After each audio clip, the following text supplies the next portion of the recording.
जो सुविधाएं अमीरों को प्राप्त हैं वो मेरे देश के गरीब को भी मिलनी चाहिए।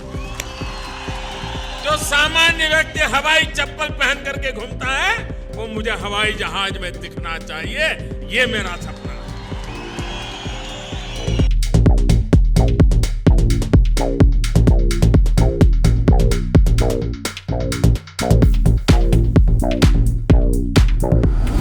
ನಮಸ್ತೆ ಸ್ನೇಹಿತರೆ, ಪೀಪಲ್ ಟಿವಿಗೆ ಸ್ವಾಗತ. ನಾನು ಮುರಳಿ ಮಾಲೂರು. ಸ್ನೇಹಿತರೆ, ಸರ್ಕಾರದ ಜೊತೆ ಇದ್ದರೆ ಈ ರೇಂಜ್ಗೆಲ್ಲ ದುಡ್ಡು ಮಾಡ್ಬೋದು. ಮತ್ತು ಒಂದು ಸರ್ಕಾರ ಹೇಗೆಲ್ಲ ದುಡ್ಡನ್ನು, ಅಂದರೆ ಜನರ ದುಡ್ಡನ್ನು, ಜನರ ಟ್ಯಾಕ್ಸ್ ಮನಿಯನ್ನು ಹೇಗೆಲ್ಲ ಹಾಳು ಮಾಡ್ಬೋದು ಅನ್ನೋದಕ್ಕೆ ಇದೊಂದು ಬೆಸ್ಟ್ ಎಕ್ಸಾಂಪಲ್. ನಿಮಗೆ ಶಾಕ್ ಆಗ್ಬೋದು, ಈ ಒಂದು ಸ್ಟೋರಿಯನ್ನು ನೋಡಿದ್ರೆ ನಿಮಗೂ ಇಷ್ಟೆಲ್ಲ ಸಿಂಪಲ್ಲಾಗಿ ಕಾಸು ಮಾಡ್ಬೋದಾ ಅಂತ ಅನಿಸ್ಬಿಡುತ್ತೆ. ಮತ್ತು ಇದು ಜಸ್ಟ್ ಒಂದು ಎಕ್ಸಾಂಪಲ್ ಅಷ್ಟೇ. ಈ ಥರ ಜನಕ್ಕೆ ಗೊತ್ತಿಲ್ಲದಂತೆ ಒಂದಷ್ಟು ದುಡ್ಡು ಎಲ್ಲಂದ್ರಲ್ಲಿ ಪೋಲಾಗ್ತಾನೆ ಇರುತ್ತೆ. ಇದು ಬರೀ ಒಂದು ಪಕ್ಷ ಅಂತಲ್ಲ, ಯಾವುದೇ ಪಕ್ಷ ಒಂದು ಅಧಿಕಾರಕ್ಕೆ ಬಂದರೂ ಕೂಡ ಸರ್ಕಾರಿ ಬೊಕ್ಕಸಕ್ಕೆ ಒಂದು ತೂತು ಬಿದ್ದೇ ಇರುತ್ತೆ. ಅದನ್ನು ಯಾರೂ ಸಹ ಮುಚ್ಚಲಿಕ್ಕೆ ಹೋಗೋದಿಲ್ಲ. ಫ್ರೆಂಡ್ಸ್, ಇತ್ತೀಚೆಗೆ ಡಿ ನ್ಯಾಷನಲ್ ಒಂದು ಶೋ ಬಂತು. ಹೆಸರು ಏನಪ್ಪ ಅಂತಂದರೆ ಇಂಡಿಯಾ ಇನ್ ಮೋಷನ್ ಅಂತ. ನೋಡ್ತಾ ಇದ್ದರೆ ವಾಹ್, ನಮ್ಮ ದೇಶ ಎಷ್ಟು ಸೂಪರ್ ಆಗಿ ಡೆವಲಪ್ ಆಗ್ತಿದೆ ಅನ್ನೋ ಫೀಲನ್ನು ಕೊಡೋಕ್ಕೆ ಈ ಒಂದು ಶೋ ಅಲ್ಲಿ ಟ್ರೈ ಮಾಡ್ತಿದ್ರು. ಆ್ಯಂಕರ್ ಆಗಿ ನಮ್ಮ ಫೇಮಸ್ ಟ್ರಾವೆಲರ್ ಇನ್ಫ್ಲೂಯೆನ್ಸರ್ ಅಂತ ಏನು ಕರಿತೀವಿ, ಕಾಮಿಯಾ ಜಾನಿ ಅವರು ಈ ಒಂದು ಶೋವನ್ನು ನಡೆಸ್ಕೊಟ್ರು. ಕತೆ ಇಲ್ಲಿಗೆ ಮುಗಿದಿದ್ರೆ ಚೆನ್ನಾಗಿತ್ತು. ಬಟ್ ಇದರ ಹಿಂದೆ ನಡೀತಿರುವಂಥ ಡೀಲ್ಗಳಿದೆಯಲ್ಲ, ಅದು ಕೇಳಿದರೆ ತಲೆ ಒಂದು ಕಡೆ ನಿಮಗೆ ಸುತ್ತುತ್ತೆ. ಸ್ನೇಹಿತರೆ, ಗಮನ ಇಟ್ಟು ಕೇಳಿ. ಈ ಒಂದು ಇಡೀ ಪ್ರಾಜೆಕ್ಟ್ ನಮ್ಮ ಸರ್ಕಾರಿ ಮಾಧ್ಯಮ ಪ್ರಸಾರ ಭಾರತಿ ಸುರಿದಿರೋ ಒಂದು ದುಡ್ಡು ಎಷ್ಟು ಅಂತ ನಿಮ್ಗೆ ಏನಾದರೂ ಸಣ್ಣ ಐಡಿಯಾ ಇದೆಯಾ? ಬರೋಬ್ಬರಿ 6,09,00,000 ರೂಪಾಯಿಗಳು ಈ ಒಂದು ಪ್ರಾಜೆಕ್ಟ್ಗೆ ಇವರು ಸುರಿದಿರುವಂಥದ್ದು. ಇದು ನಿಮ್ಮ ಟ್ಯಾಕ್ಸ್ ಮನಿ. ಈ ಕಂಟೆಂಟ್ ಮಾಡುವಂಥ ಜವಾಬ್ದಾರಿಯನ್ನು ಕೊಟ್ಟಿದ್ದು 2 ಖಾಸಗಿ ಕಂಪನಿಗಳಿಗೆ. ಆ 2ರಲ್ಲಿ ಒಂದು ಕಂಪನಿಗೆ ಮಾಲೀಕರು ಯಾರು ಗೊತ್ತಾ? ಇದೇ ಶೋ ಆ್ಯಂಕರ್ ಯಾರಿದ್ದಾರೆ, ಕಾಮಿಯಾ ಜಾನಿ, ಅವರ ಹಸ್ಬೆಂಡ್ ಸಮ್ಮರ್ ವರ್ಮಾ ಅಂತಂದರೆ ಸರ್ಕಾರಿ ಕಂಟೆಂಟ್ ಇನ್ಫ್ಲೂಯೆನ್ಸರ್ ಹಸ್ಬೆಂಡಿಗೆ ಅವನು ಕಂಪನಿಗೆ ಡೀಲನ್ನು ಕೊಟ್ಟು ಆರಾಮಾಗಿ ದುಡ್ಡು ಮಾಡ್ತಾ ಇದ್ದಾರೆ. ಯಾರಿಗುಂಟು ಯಾರಿಗಿಲ್ಲ ಇಂಥ ಒಂದು ಆಪರ್ಚುನಿಟಿ. ಕಥೆಯ ರಿಯಲ್ ಟ್ವಿಸ್ಟ್ ಶುರು ಆಗೋದೇ ಇಲ್ಲಿ. ಡಿ ನ್ಯಾಷನಲ್ನಲ್ಲಿ ಪ್ರೀಮಿಯರ್ ಆಯ್ತಲ್ಲ ಈ ಒಂದು ಶೋ, ಕೇವಲ ಕೆಲವೇ ಗಂಟೆಗಳಲ್ಲಿ ಇದೇ ಎಪಿಸೋಡ್ಗಳು ಖಾಸಗಿ ಯೂಟ್ಯೂಬ್ ಚಾನಲ್ಗಳಲ್ಲಿ ಅಪ್ಲೋಡ್ ಆಗ್ತಾ ಬಂದವು. ಇದೇ ಸಾಧ್ಯ. ಪ್ರಸಾರ ಭಾರತಿ ಜೊತೆ ಒಪ್ಪಂದ ಅಂತಂದರೆ ಆ ಒಂದು ಕಂಟೆಂಟ್ನ ಎಕ್ಸ್ಕ್ಲೂಸಿವ್ ರೈಟ್ಸ್ ಅಂತ ಏನಿರುತ್ತೆ ಅದು ಪೂರ್ತಿಯಾಗಿ ಅವರ ಒಂದು ಹಕ್ಕುಗಳೇನಿರುತ್ತೆ ಅದು ಈ ಒಂದು ಪ್ರಸಾರ ಭಾರತಿಗೆ ಸೇರಿರುತ್ತೆ.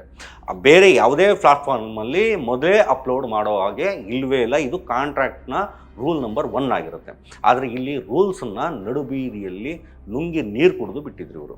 ಯೂಟ್ಯೂಬ್ಗಳಲ್ಲಿ ಅಪ್ಲೋಡ್ ಆಗಿದ್ದು ಸ್ಪಷ್ಟವಾಗಿ ಹೇಳೋದಾದರೆ ಒಂದು ಒಪ್ಪಂದದ ಉಲ್ಲಂಘನೆ ಅಂತಲೇ ಹೇಳ್ಬೋದು. ಇವ್ರ ಜೊತೆ ಏನು ಇವರು ಡೀಲನ್ನು ಮಾಡ್ಕೊಂಡಿದ್ರು ಅದನ್ನು ಉಲ್ಲಂಘನೆ ಮಾಡಿದ್ದಾರೆ ಅಂತ ಹೇಳ್ಬೋದು. ಈ ತಪ್ಪು ಮಾಡಿದಂಥ ಪ್ರೊಡಕ್ಷನ್ ಕಂಪನಿಗಳಿಗೆ ಏನಾಗಬೇಕು, ಒಂದು ರೀತಿ ಫೈನನ್ನು ಆಗಬೇಕಲ್ವ. ಇದು ಒಂದು ಸರ್ಕಾರಿ ಸಂಸ್ಥೆ ಆಗಿರೋದ್ರಿಂದ, ಅಥವಾ ಈ ಒಂದು ಕಾಂಟ್ರಾಕ್ಟನ್ನು ಇವರು ಕ್ಯಾನ್ಸಲ್ ಮಾಡಬೇಕಾಗಿತ್ತಲ್ವ. ಬಟ್ ಪ್ರಸಾರ ಭಾರತಿಯ ವಿಚಿತ್ರ ಅಡ್ಜಸ್ಟ್ಮೆಂಟು ಇಲ್ಲಿ ನಿಮಗೆ ಕಾಣುತ್ತೆ. ಇಲ್ಲಿ ಪ್ರಸಾರ ಭಾರತಿ ಟೇಕ್ ಮಾಡಿದಂತಹ ಒಂದು ಆ್ಯಕ್ಷನ್, ಇವ್ರ ಮೇಲೆ ತಗೊಂಡಂಥ ಆ್ಯಕ್ಷನ್ ಕೇಳಿದ್ರೆ ಇದೇನಿದು ಜೋಕ ಅನಿಸ್ಬಿಡುತ್ತೆ.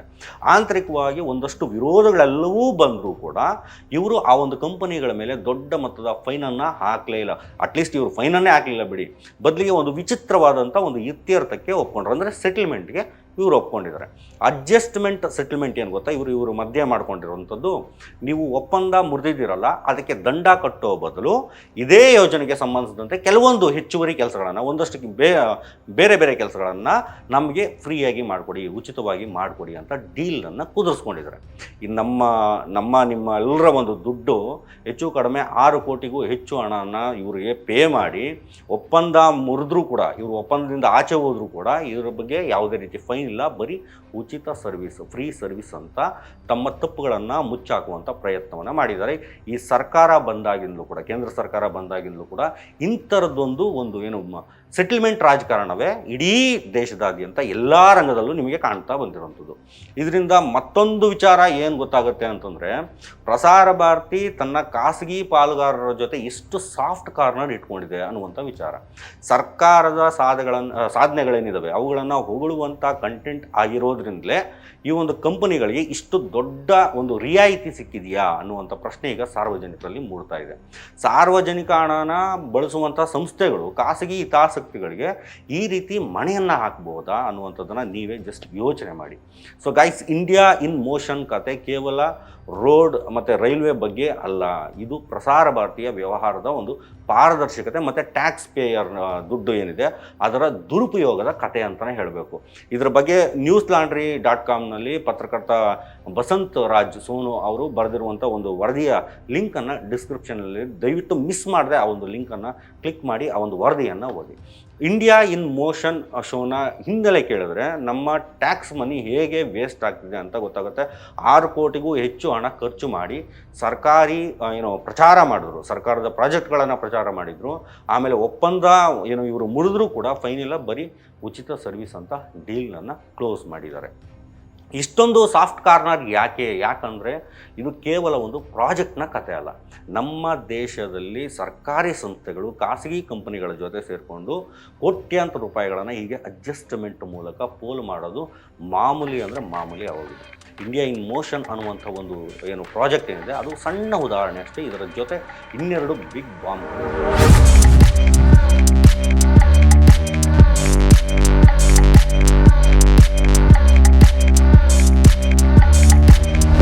BJP ಸರ್ಕಾರ ಜನರ ಕಲ್ಯಾಣಕ್ಕೆ ಖರ್ಚು ಮಾಡೋ ಬದಲು ಹಣವನ್ನು ಮೋದಿ ಪ್ರಚಾರಕ್ಕೆ ಎಷ್ಟೆಲ್ಲ ದುಡ್ಡು ಚೆಲ್ಲುತ್ತೆ ಅನ್ನೋದು ನಿಮ್ಗೇನಾದರೂ ಐಡಿಯಾ ಇದೆಯಾ? ನಿಮ್ಗೇನಾದರೂ ನೆನಪಿದೆಯಾ? ಹಿಂದೆ ಒಂದು ಸಲ ಸರ್ಕಾರ ಕೇವಲ ತಮ್ಮ ಸಾಧನೆಗಳನ್ನು ಹೊಗಳುವಂಥ ಜಾಹೀರಾತುಗಳಿಗಾಗಿ ಅಂದರೆ ಅಡ್ವರ್ಟೈಸ್ಮೆಂಟ್ಗಳಿಗಾಗಿ ಕೋಟ್ಯಾಂತರ ರೂಪಾಯಿಗಳನ್ನು ಖರ್ಚು ಮಾಡ್ತಾ ಇತ್ತು. ಬಟ್ ಅದರ ಕುರಿತಾದಂಥ ಒಂದು ವಿಡಿಯೋವನ್ನು ಮೊನ್ನೆ ಅಷ್ಟೇ ನಾವು ಈ ಹಿಂದಿನ ಎಪಿಸೋಡಲ್ಲಿ ಮಾಡಿದ್ದೀವಿ. ಅದನ್ನು ತಪ್ಪದೆ ನೋಡಿ, ಅದರ ಲಿಂಕ್ ಕೂಡ ನಾವು ಡಿಸ್ಕ್ರಿಪ್ಷನಲ್ಲಿ ಹಾಕ್ತೀವಿ. ಅಂದಾಗೆ ಸ್ನೇಹಿತರೆ, ಈ ಒಂದು ಜಾಹೀರಾತುಗಳನ್ನು ನೋಡಿದ್ರೆ ಬಡತನ, ನಿರುದ್ಯೋಗ ಎಲ್ಲ ಮಾಯ ಆಗಿದೆ ಅನ್ನುವಂಥ ಒಂದು ಫೀಲ್ ಬರುತ್ತೆ ಇಡೀ ದೇಶದ ಜನರಲ್ಲಿ. ರಿಯಲ್ ಲೈಫ್ನಲ್ಲಿ ಪ್ರಾಬ್ಲಮ್ ಸಾಲ್ವ್ ಮಾಡೋ ಬದಲು ಪೋಸ್ಟರ್ಗಳಲ್ಲಿ ಪ್ರಾಬ್ಲಮ್ಗಳನ್ನು ಮುಚ್ಚಿ ಹಾಕುವಂಥ ಟ್ಯಾಕ್ಟಿಕ್ಸ್ ಇದು ಅಂತಲೇ ಹೇಳ್ಬೋದು. ನಮ್ಮ ದುಡ್ಡಲ್ಲಿ ನಮಗೆ ಸುಳ್ಳು ಹೇಳ್ತಿದ್ದಾರೆ ಅಂತಂದರೆ ಏನರ್ಥ? ಈ ಒಂದು ಜಾಹೀರಾತುಗಳು, ಈ ಒಂದು ಅಡ್ವರ್ಟೈಸ್ಮೆಂಟ್ಗಳು ಮತ್ತು ಪ್ರಚಾರಗಳೇನಿದೆ ಇದ್ರ ಹಿಂದೆ ಖಾಸಗಿ ಕಂಪನಿಗಳು ಕೆಲಸ ಮಾಡ್ತಾ ಬರ್ತಿದ್ದಾವೆ.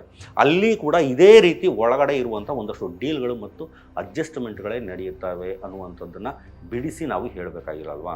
ಮತ್ತು ಇದರ ಜೊತೆ ಸೇರಿದಂತೆ ಒಂದು ಸಣ್ಣ ಒಂದು ಎಕ್ಸಾಂಪಲನ್ನು ಕೊಟ್ಟು ಮಾತಾಡೋದಾದರೆ ಇನ್ನೊಂದು ವಿಚಾರ, ಇನ್ನೊಂದು ಏರಿಯಾ ಯಾವುದಪ್ಪ ಅಂತಂದರೆ ಸೂಪರ್ ಏರಿಯಾ ಅಂತಲೇ ಹೇಳಬೇಕಾದನ್ನು ನಮ್ಮ ರೈಲ್ವೆ ಕ್ಯಾಟ್ರಿಂಗ್ಗಳು. ಇಲ್ಲಿ IRCTC ಕೋಟ್ಯಾಂತರ ರೂಪಾಯಿಗಳನ್ನು ಟೆಂಡರ್ಗಳನ್ನು ಖಾಸಗಿ ಕಂಪನಿಗಳಿಗೆ ಕೊಡ್ತದೆ. ಆದರೆ ನಾವು ರೈಲಿನಲ್ಲಿ ಊಟ ಮಾಡಿದಾಗ ಆ ಒಂದು ಹಣಕ್ಕೆ, ನಾವು ಕೊಡುವಂಥ ಹಣಕ್ಕೆ ತಕ್ಕ ಗುಣಮಟ್ಟದ ಆಹಾರ ಅನ್ನುವಂಥದ್ದು ಆ ಒಂದು ಕ್ಯಾಟ್ರಿಂಗ್ಗಳಲ್ಲಿ ಸಿಗ್ತದಾ? ಖಂಡಿತವಾಗ್ಲೂ ಸಿಗೋದಿಲ್ಲ. ಕಳಪೆ ಆಹಾರ, ಹಳೆಯ ಪದಾರ್ಥಗಳು ಏನಿರ್ತವೆ ಅವುಗಳನ್ನೇ ಹಾಕ್ತಾರೆ.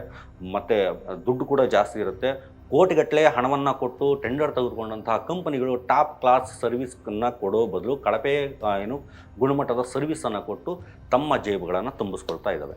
ಯಾಕಂದರೆ ಟೆಂಡರ್ ಪ್ರಕ್ರಿಯೆಯಲ್ಲೇ ಒಂದು ರೀತಿ ಪಾರದರ್ಶಕತೆ ಇಲ್ಲಿ ನಿಮ್ಗೆ ಕಾಣೋದಿಲ್ಲ, ಯಾವುದೇ ರೀತಿಯಲ್ಲೂ ಕಾಣೋದಿಲ್ಲ. ರೈಲ್ವೆ ಅಧಿಕಾರಿಗಳು ಮತ್ತು ಆ ಒಂದು ಖಾಸಗಿ ಕಂಪನಿಗಳ ನಡುವೆ ಒಂದಷ್ಟು ಡೀಲ್ ನಡೆದಿದೆ ಅಂತ ಯಾರಿಗೂ ಸಹ ಗೊತ್ತಾಗೋದಿಲ್ಲ. ಈ ಒಂದು ಡೀಲ್ಗಳ ಅಸಲಿಯತ್ತು ಹೊರಗಡೆ ಬಂದಾಗೆಲ್ಲ ಅದು ಹಗರಣ ಅಂತಲೇ ಹೆಸರನ್ನು ಪಡ್ಕೊಳ್ತವೆ. ಸಾರ್ವಜನಿಕ ಸೇವೆಯನ್ನು ಬಂಡವಾಳ ಮಾಡಿಕೊಂಡಂತಹ ಒಂದಷ್ಟು ದೊಡ್ಡ ಮಟ್ಟದ ಕಥೆಗಳಿದು. ಇದು ಇಂಡಿಯಾದಾದ್ಯಂತ ನೀವು ಎಷ್ಟು ಹುಡುಗಿದ್ರೂ ಅಷ್ಟು ನಿಮಗೆ ಸಿಗ್ತಾ ಹೋಗುತ್ತೆ. So guys, India in motion 6 ಕೋಟಿ ವಿವಾದ ಆಗಲಿ ಅಥವಾ ರೈಲ್ವೆ ಕ್ಯಾಟ್ರಿಂಗ್ ಟೆಂಡರ್ಗಳಾಗಲಿ ಅಥವಾ ಸರ್ಕಾರದ ಜಾಹೀರಾತುಗಳ ಒಂದು ರೀತಿ ಅಬ್ಬರವಾಗಲಿ, ಇವೆಲ್ಲ ಒಂದು ಕಡೆ ಬೆರಳು ತೋರುತ್ತವೆ. ಅದು ಸರ್ಕಾರಿ ಸಂಸ್ಥೆಗಳು ಮತ್ತು ಖಾಸಗಿ ಪಾಲುದಾರರ ನಡುವಿನ ಒಂದು ರೀತಿ ಅನೈತಿಕ ಸಂಬಂಧ ಅನ್ನುವಂಥ ಒಂದು ಪಾಯಿಂಟ್ ಕಡೆ ಈ ಒಂದು ಬೆರಳನ್ನು ತೋರಿಸ್ತೇವೆ. ನಮ್ಮ ದುಡ್ಡು ದುರುಪಯೋಗ ಆಗ್ತಾ ಇದೆ, ಬಟ್ ಪ್ರಶ್ನೆ ಕೇಳೋರು ಯಾರು? ನಾವು. ನಿಮ್ಮ ಅನಿಸಿಕೆ ಏನು? ನಿಮ್ಮ ಸುತ್ತಮುತ್ತಲು ಇನ್ನಂತಹ ಈ ರೀತಿಯಾದಂತಹ ಹಗರಣಗಳು ನಿಮ್ಮ ಕಣ್ಣಿಗೆ ಎಲ್ಲೆಲ್ಲ ಕಾಣ್ತವೆ ಅನ್ನೋದೆಲ್ಲವನ್ನು ಸಹ ನಮ್ಮ ಕಮೆಂಟ್ ಬಾಕ್ಸಲ್ಲಿ ಹಂಚ್ಕೊಳ್ಳಿ. ವಿಡಿಯೋ ಇಷ್ಟ ಆಗಿರೋ ಲೈಕ್ ಮಾಡಿ, ಶೇರ್ ಮಾಡಿ. ಹಾಗೆ ನಮ್ಮ ಚಾನಲ್ನ ಸಬ್ಸ್ಕ್ರೈಬ್ ಮಾಡೋದು ಮರಿಬೇಡಿ.